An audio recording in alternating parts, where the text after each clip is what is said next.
Hello, good afternoon, dear friends. I'm Sasha Bazukhanova, the founder of Bulgarian Center of Women in Technologies. And as many of you know, we are having monthly events under the umbrella SHEleader at Digital in a Show. Normally I'm inviting outstanding female leaders that are professionals in the digital industry, and we talk about career, about the path to success, and also, of course, the feminine part of the life that goes hand in hand with the career.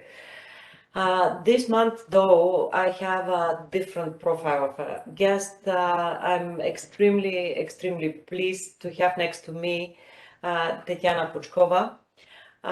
Tatyana is a political scientist. She's director international affairs in the Maidan think tank for foreign policies. She also serves as an advisor to the Ukrainian parliament, and now she's in Bulgaria. As many Ukrainians that was forced by the war to leave the country to save their children and lives, she is working remotely, and hopefully, despite of the critical situation, Tatyana and people like her feel at least partly at home and comfortable in Bulgaria and in the other countries where they are. So I believe we need to talk about Ukraine. We need to use every possibility to understand about the situation from first hand. And that's why I believe that also for our mainly business audience, this meeting will be informative and very stimulating. So, Tatyana, besides your Ukrainian career that I mentioned, you spent 15 years of your life in the US, where you've studied and you've been working. You even specialized on Soviet-American relations. You yourself are half Russian, half Ukrainian. So tell me, and I know that you're not alone into this, why this war happened? Why people like you that are product and have families on both sides of the war line at the moment need to go through everything like this? Why is this war? Well, first of all, Sasha, thank you very much for welcoming me here. I wish we came to Bulgaria under different circumstances. Nevertheless, we thank you for your support and for the support of the Bulgarian people. It's very difficult to answer the question you asked very briefly. I will do my best, though, to explain. I believe that all of us right now are witnessing the final stage of the disintegration of the Russian Empire that really started over 100 years ago. As we know, traditionally, historically, Russia, unfortunately, has never been able to ensure a decent quality of life for its people. And it has been always trying to compensate for that by giving the people this full strength of power by conquering other nations and dominating over them. And that has been the story throughout Russian history, whether when it was a traditional Russian Empire or became part of the Soviet Union. But it really took a dramatic turn when in 1999, the current KGB junta led by Putin took power in Russia, because they saw their mission as the return of the resurrection, we can say, of the Russian Empire and its right to dominate over the neighbors. And there was also another pragmatic reason we have to remember. Besides this sort of idea fix, as we say, this regime came to power on blood. I mean, in 1999, the Putin's regime blew up several buildings in Russia, in Moscow, blamed it on the Chechen terrorists in order to come to power and consolidate the nation around the new president. So this regime, besides this sort of a this idea fix, it also has a pragmatic reason. Any neighbor, especially a large one, that was, especially if it was part of the former Soviet Union, that becomes a true successful, economically successful, democratic Western nation, is certainly a threat to this regime, because it is an example to the Russians and it undermines it. And this regime knows that if it loses power, it will either have immediately the fate of Ceausescu, who was shot, of course, or it will be put on trial, whether in Russia or internationally, it doesn't matter. So really, we have to keep that in mind, that this regime fights for its survival. So, but chronologically, the main milestones, I would say, were as follows. Ukraine always wanted its independence. It was part of the Russian Empire for 300 years, for more than 300 years, always wanted its independence and always tried to use every opportunity to do so. It is precisely because of that that Stalin orchestrated the Great Famine of the 1932-1933 to starve Ukraine into submission.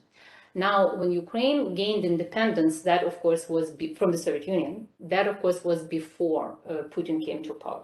Came to power in Russia in 1991. Russian elite immediately started thinking about how to return it. Ukrainians are the closest ethnic nation to Russia. They are the largest nation of the Russian Empire, besides Russians, I mean, in the Soviet Union.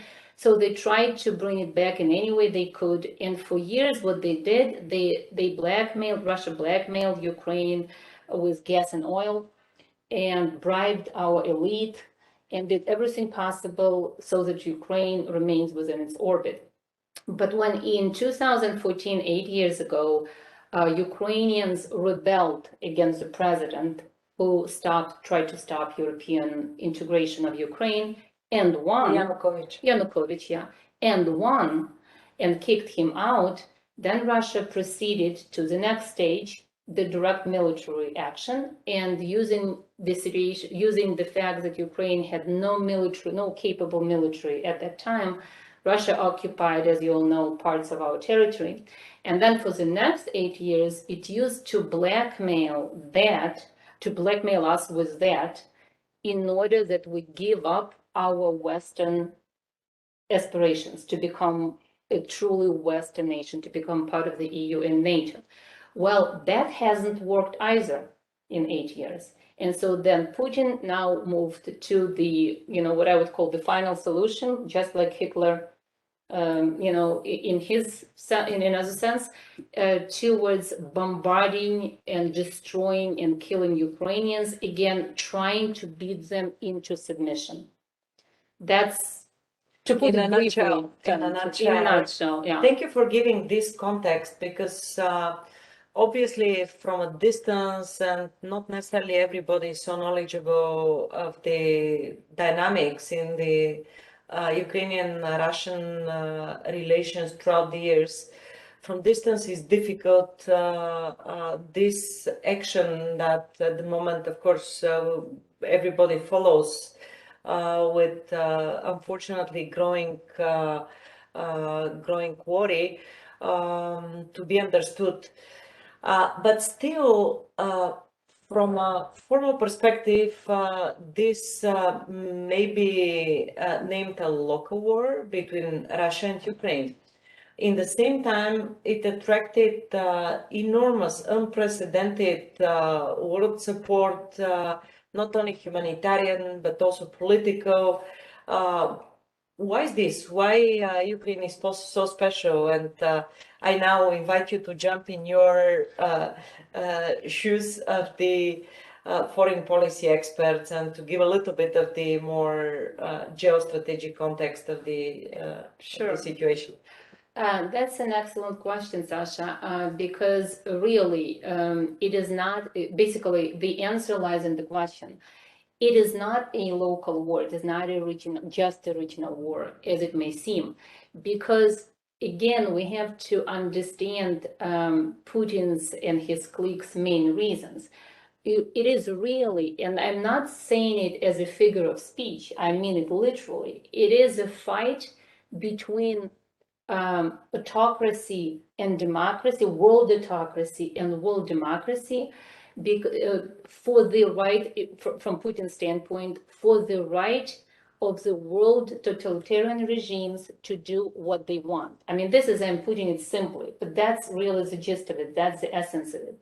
Because Putin truly believes that democracy and the spread of democracy is a threat to the totalitarian regimes. And he's right. He's absolutely right. And China is watching the situation right now very closely.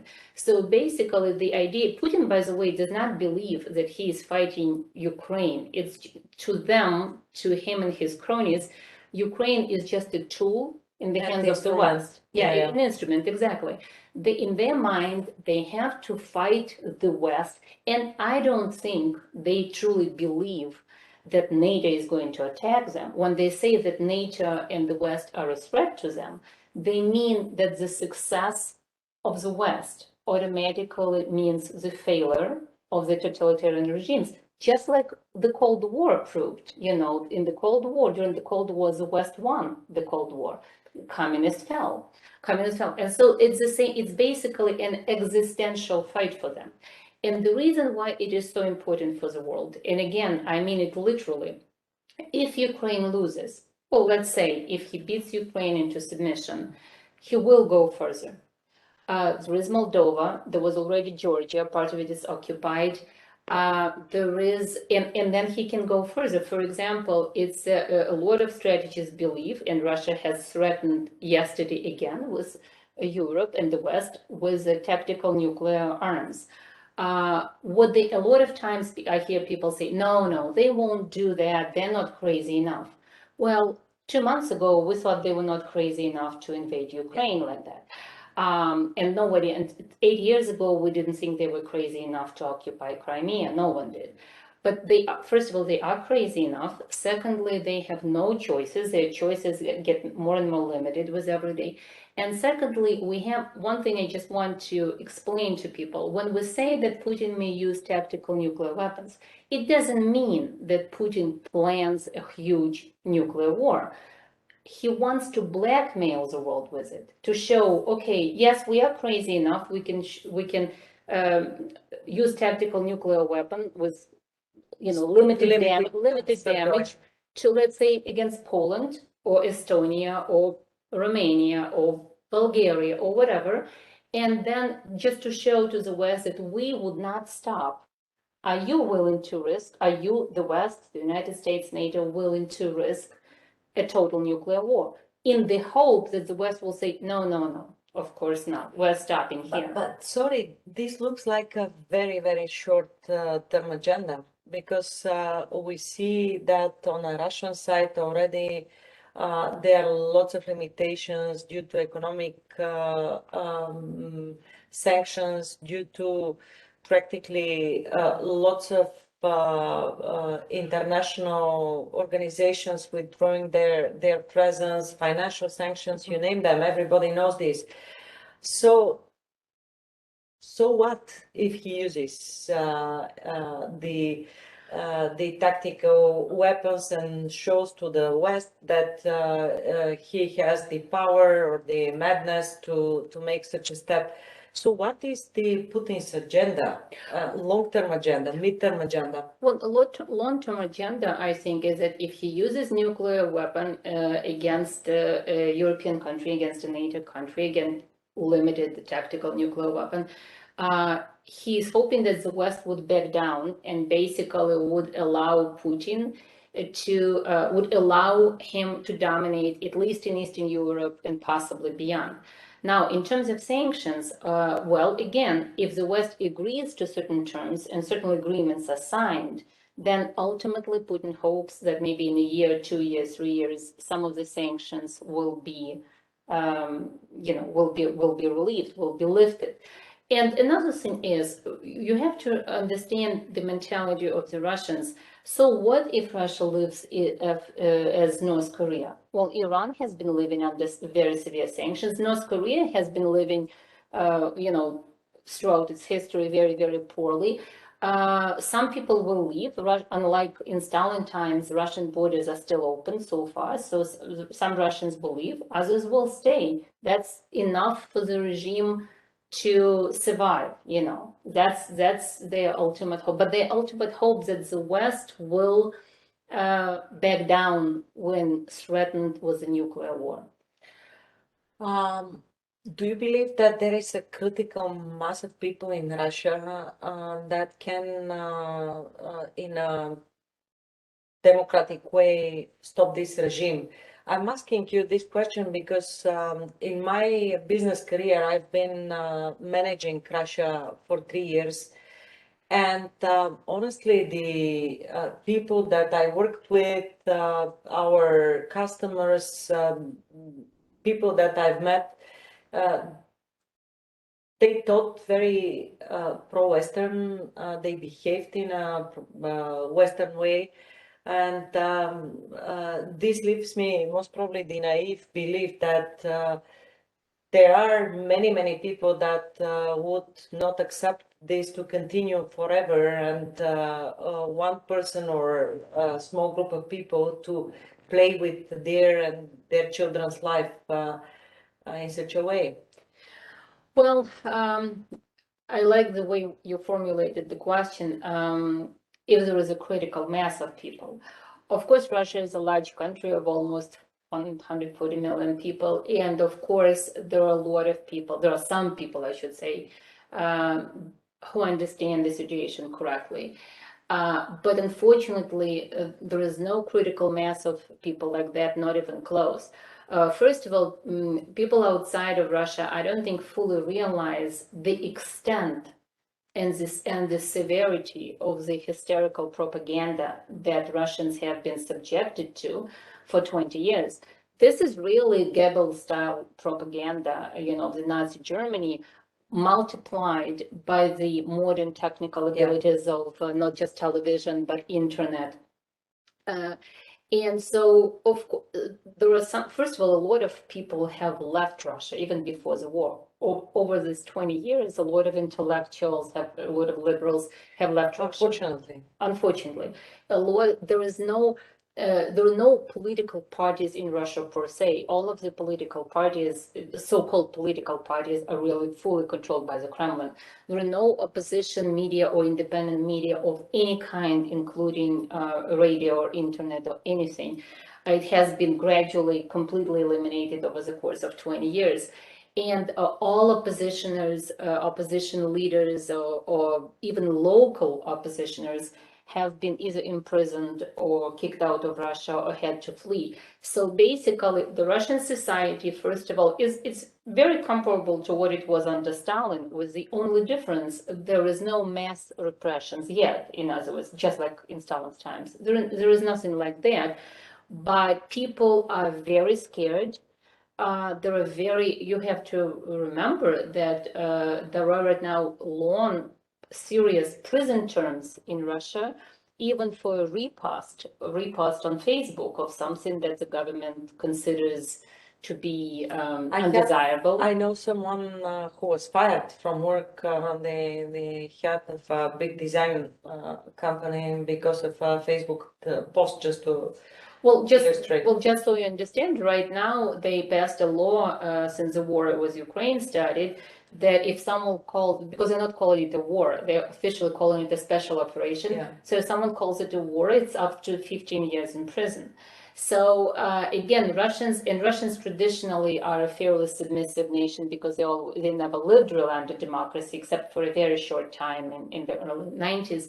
So people are fleeing, but most of the Russians who remain there, unfortunately, believe their propaganda, and even when they're being shown by their relatives, they're shown pictures of bombed cities, of children, who were wounded or whatever, of maternity wards, hospitals bombed. They're saying, no, these are Ukrainian fakes. Either the pictures are fake, or Ukrainians bombard themselves to blame it on Russians. So it's a complete, it's like an aquarium, I mean, it's a completely closed environment.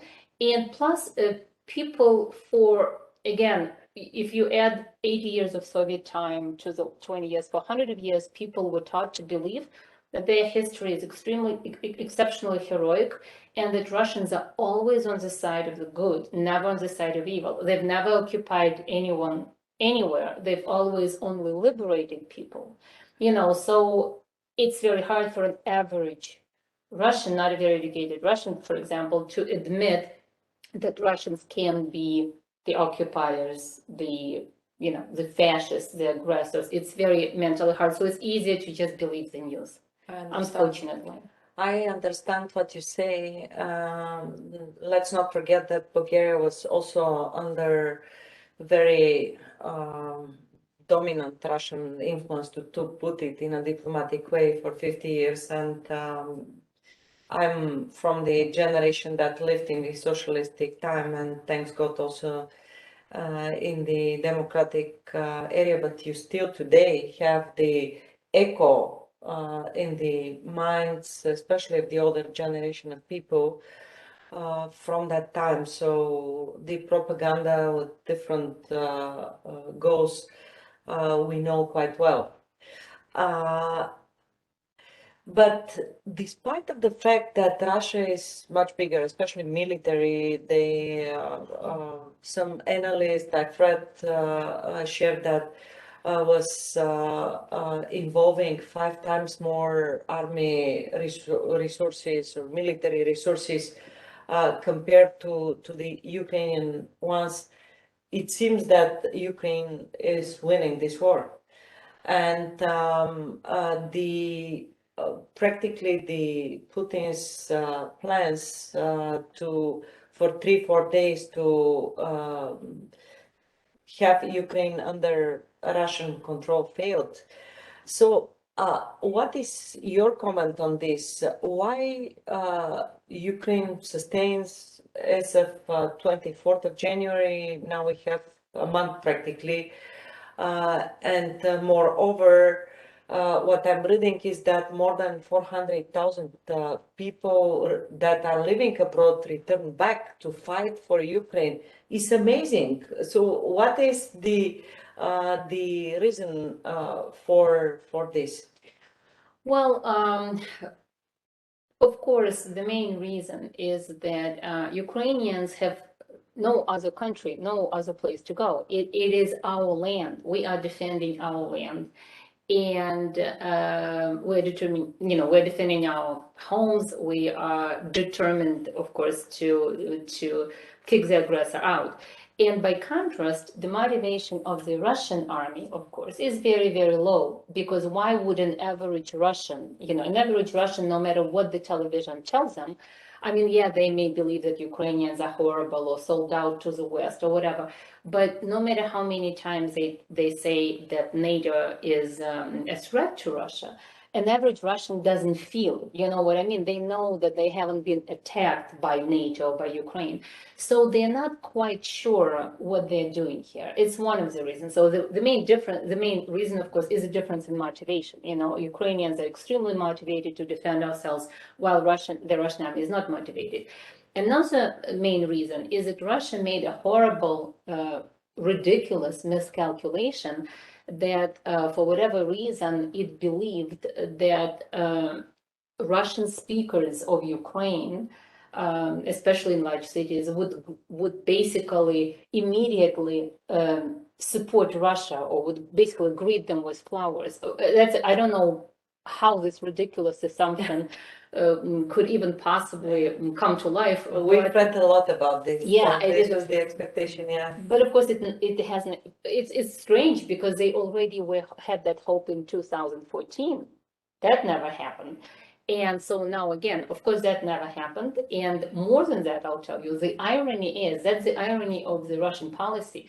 The irony is that before Russian aggression of 2014, and especially now, there were a lot of people who were not anti-Russian, who were basically leaning towards Russian culture even more than to Ukrainian.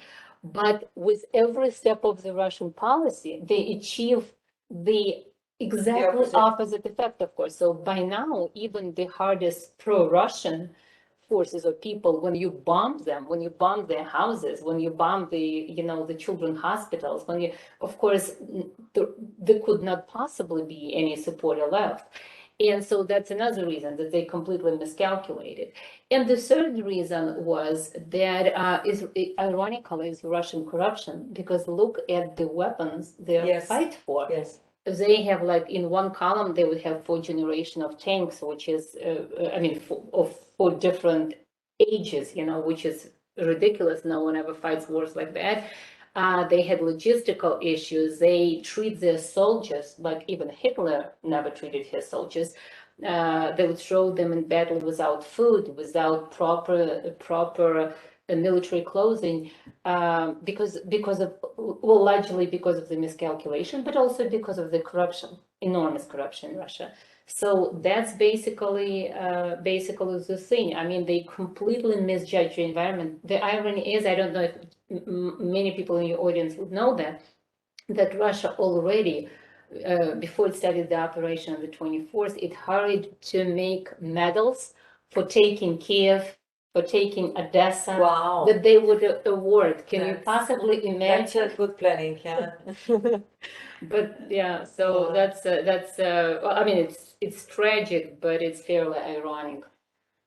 Yeah, it is more tragic than ironic, and not only for what's going on in Ukraine, including with the Russian soldiers. Of course, we know that many of them even didn't knew that they are going to a real Exactly. military action to the war field.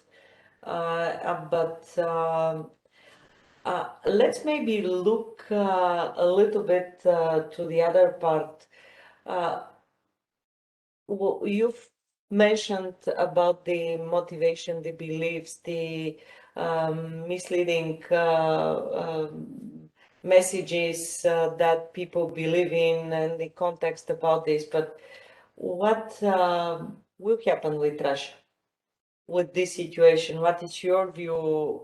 Because the war for the average Russian is on one hand obviously something that they need to cope with, to participate, even some of them, but in the same time, also the consequences will be paid and are paid already by the average Russians. Let's look a little bit into that direction, and to look also into what are the scenarios for Russia. Well, unfortunately, and you have to understand when I say unfortunately, I am a Ukrainian and I'm a very patriotic Ukrainian, but Russia is not or was not a completely foreign country to me. Not only am I half Russian, but I went to the university in Moscow. I lived in Moscow for 5 years, ironically, during the only time where Russia was relatively free. It was late 80s, early 90s. And those are young, emotional years where you connect normally with very good Exactly. events. Exactly. So, but unfortunately, I have to say that I don't think anything particularly good is awaiting Russia. I think all of the scenarios are, I mean, they're bad, very bad, and horrible. But I think the important thing is that the world contains this problem, so it doesn't become a world problem, which is very, well, if Russia unleashes World War III, which I think may happen. I think there is no question that if this regime falls, Putin's regime, doesn't matter how, let's say, Putin is poisoned tomorrow, or dies a natural death, or is crushed by the West or and Ukraine. If it falls, this regime, naturally Russia will have, there will be still no easy way out for Russia, because unfortunately the indoctrination and propaganda has been so severe for so long that Russia will have to go through a very long defascization, de-imperialization, denazification process, and with the help of the West, just like the West did with the Nazi Germany, except in the Nazi Germany, Nazis were in power for a much shorter time than this regime in Russia. So that's one of the options. I don't think also that the democratic regime will immediately have a chance to win in Russia, because people are not prepared for that, I think, and because again, for that there have to be certain political parties or political movements in place that have been destroyed. So I mean, it will all take time. So that's one option, is that Russia loses and the regime fails or disintegrates, and then Russia goes through turbulent time. And if the West is wise, then the West and Ukraine participate in this process of curing Russia and making sure, again, just like with Nazi Germany or Imperial Japan post-World War II, that Russia, as soon as possible, is put on track of becoming a civilized Western-style democratic nation. Another option is, if that doesn't happen, Russia may very well turn into a true North Korea, only being a more dangerous North Korea, with repressions intensifying. Hopefully not. Hopefully not. Hopefully not. And being on this scenario or debating alternatives that, of course, are subject of many different events that are not yet real, but do you believe that Russia will get a part of a couple of different smaller countries, which is one of the scenario that is discussed by the analysts? You mean that Russia will make it disintegrate? Yeah. Yeah, I think it is very, very possible. Yeah, that's the third scenario too. If well, it's very hard to predict the details, because who knows? It depends on a lot of factors, and it also depends when it happens. Whether it happens, in a week, or whether it happens over 10 years.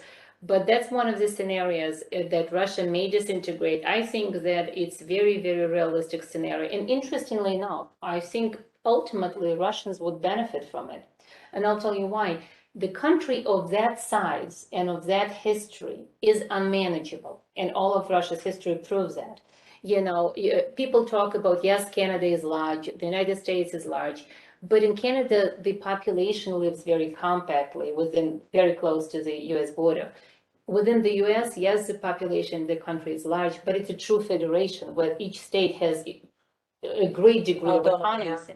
In Russia, it's unmanageable. Plus, there are a lot of ethnic enclaves that are just being kept there by force. I'm sure that if the regime falls, I'm sure that Chechnya and some other Caucasian republics, Muslim republics, will leave. I'm sure that Tatarstan, which is a fairly sizable area, would want to have its own, republic. Parts of the Far East may also, separate. I think it is very likely, and ultimately it will be good if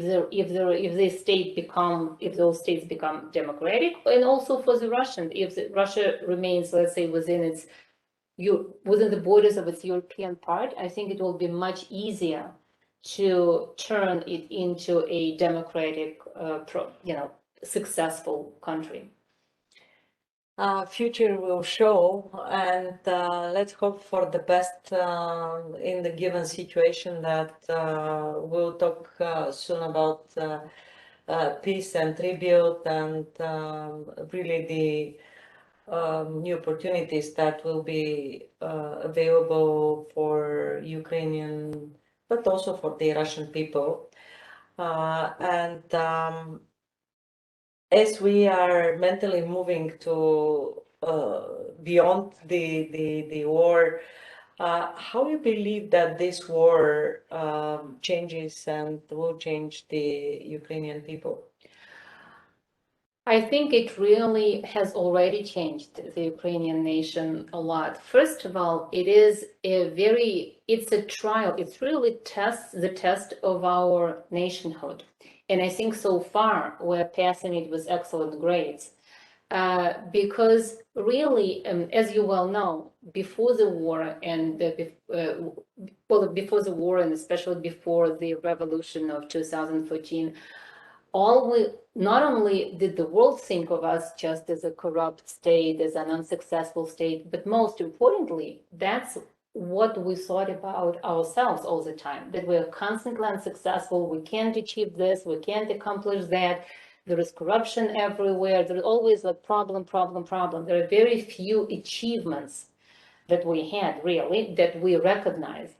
And now it's such a turn, it's such an immediate turn of history. In the course of a month, we showed not just to the world, but most importantly to ourselves, that we are capable of defending world democracy, that we are capable of incredible national unity, that we are capable of incredible heroism,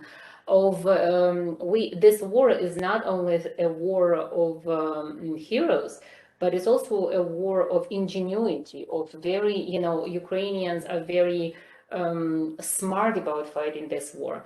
And so we really, for the first time, see that we can show leadership to the world, even the nations who traditionally are considered very successful, like, the United States, Great Britain, France, Germany, what have you. And so that is very, very important. So it changed our perception of ourselves. It became us, it made us a nation more united than ever before in our history. And it's important because that I believe will propel us to the great future, because it gives us this momentum, this power to achieve a lot, this belief in ourselves. And I believe we will restore, and I believe we will rebuild, and I believe we will be extremely successful. And this is the first time we believe that as a nation. Yeah, that's of course at an expensive price, but for sure this reunion of a nation is something that the whole world is seeing and is also recognizing.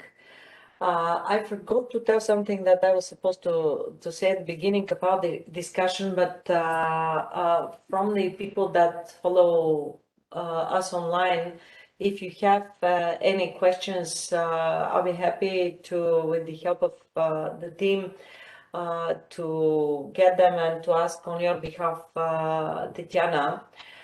And because we are in a place where normally we talk about the feminine part of it, and I just wanted to ask you, what is the role of women in this war? What we see on a daily basis are women that are leaving the country with their children, that they carry very, very big responsibility in a different way. Of course, many women stay in Ukraine, and they also are taking actively part in the either logistic or even on a front line. So what is the role of women? Well, the role of women in this war is enormous. First of all, not only obviously women sort of have been hit the hardest with this war, because as men go to the front, women are left to take care of the families, of the household in the horrible conditions, very often to take care of the elderly, to somehow find the ways to provide. As you said, women volunteer almost universally. They volunteer locally. We start with small things like taking care of your neighbors, and of the elderly, but also people volunteer for the front. They make mask nets. They bake food every day. They sew those bulletproof vests. They do, whatever possibly they can do. So there is almost every woman is involved in some sort of a volunteer effort besides taking care of her family under very difficult circumstances, sometimes without a home, when your home has been destroyed. But also on top of that, we have a lot of women in the leadership role, of course, right now. Our Deputy Minister of Defense, Alla Malar, is a woman. The woman who is the minister, another woman, Irina Vereshchuk, is the minister of the Ministry of Occupied Territories. The women are in a lot of high power positions in Ukraine. There are a lot of women who play prominent roles in the parliament. There are a lot of women war correspondents and journalists who are under bombardment, and almost all of Ukraine right now is being bombed. Almost, you never know which second, a missile will fly. So almost all of them play a major role in, each in her place. But of course, perhaps most incredibly, is the role of women within the army itself, because you have to understand something. I mean, I'm not sure about the exact statistics, but I know for a fact that before 2014, we barely had 6,000 combat troops in Ukrainian period, and there was a very, that's why Crimea was occupied so easily. And there were very few women. There were very few women, especially in real combat. Now, by now, we have over 65,000 women fighting in this war that are being part of the army. They're not drafted because there is no universal draft for females at all. They all, volunteer to be there. And there are a lot of female officers, but just so you understand, every fourth person in the army right now is a woman. It's amazing. It is amazing. And I don't even mention on top of that, but they deserve a special mention, is the whole army of doctors who work at the front line and behind the front line. And just as an educator in the past, I want also to mention teachers, because it is incredible to me. But even when I came to Bulgaria with my children, a lot of universities and schools do all they can to, even though they themselves are being in the bomb shelters, they do all they can, if there is online connection, to continue providing classes. And of course, let's face it, at least in Ukraine, I don't know about Bulgaria, most teachers are women. Yeah, amazing, amazing dedication in these difficult circumstances. Mentioning doctors, I've been very touched by a story of two Ukrainian women that drove with the whole risk to Varna. They left their children to France, small children, and then they sit in the car back and being the doctors to go in the front line and to work and to help. It's amazing motivation, and for sure it's not the only story. But yeah, it will be painful. I'm pretty sure it will be also difficult process back, although the whole world will support Ukraine. I'm pretty sure, infrastructure-wise, investment-wise, that this is the one thing that I believe in. But to really go through this emotional threat that everybody went through, it will be a process that eventually will take time. And we are trying to do whatever is possible in accordance to support. Of course, is incomparable by being at home, being in your own circle. In that context, I want to ask you how you see Ukraine in the future, and maybe to conclude with this question, because we are 15 minutes behind the normal time for this format. How you see Ukraine in 2, in 5, in 10 years from now, given everything what we discussed here now. I will be very brief because we, as you said, we're running out of time. But overall, I have no doubt that Ukraine will win this war. It just has no right to lose it. It has no losing it is not an option because it's truly a war between the good and evil. And so Ukraine will win this war. Yes, unfortunately, at a very, very high cost, at a very high price. But perhaps that's the price you have to pay historically for your independence and for the nationhood, for creating a nation. Unfortunately, you have to. I'm sure we will rebuild. I am sure, I have no doubt that we will remain a democratic nation. I'm sure that we will become a truly Western nation, will become a part of the EU, will become part of NATO, or regardless of the format. You know, there are some countries that are not part of the EU and NATO, but nevertheless remain integral part of Europe, an integral part of the West. That's what we will be, and I'm sure we'll be very successful. And I know that before 2013, a lot of people around the world couldn't probably find Ukraine on the map. Let's be honest about it. And I think by now there is enormous support of the West. I mean, we criticize the West for not always the desired level of the military support, but there is enormous cultural support. There is enormous political support, there is enormous emotional support, and I believe it will be a very prosperous, democratic, successful state that will welcome a lot of people, that will welcome a lot of tourists, that will welcome a lot of business initiatives, investment, educational initiatives, and so forth. So I have nothing but nothing but confidence in Ukraine's bright future. But as I said, unfortunately, we have to go through this horrible fight with the evil that wants to push all of the world back into the archaic medieval times. Yeah. I wish this future to happen to Ukraine very soon.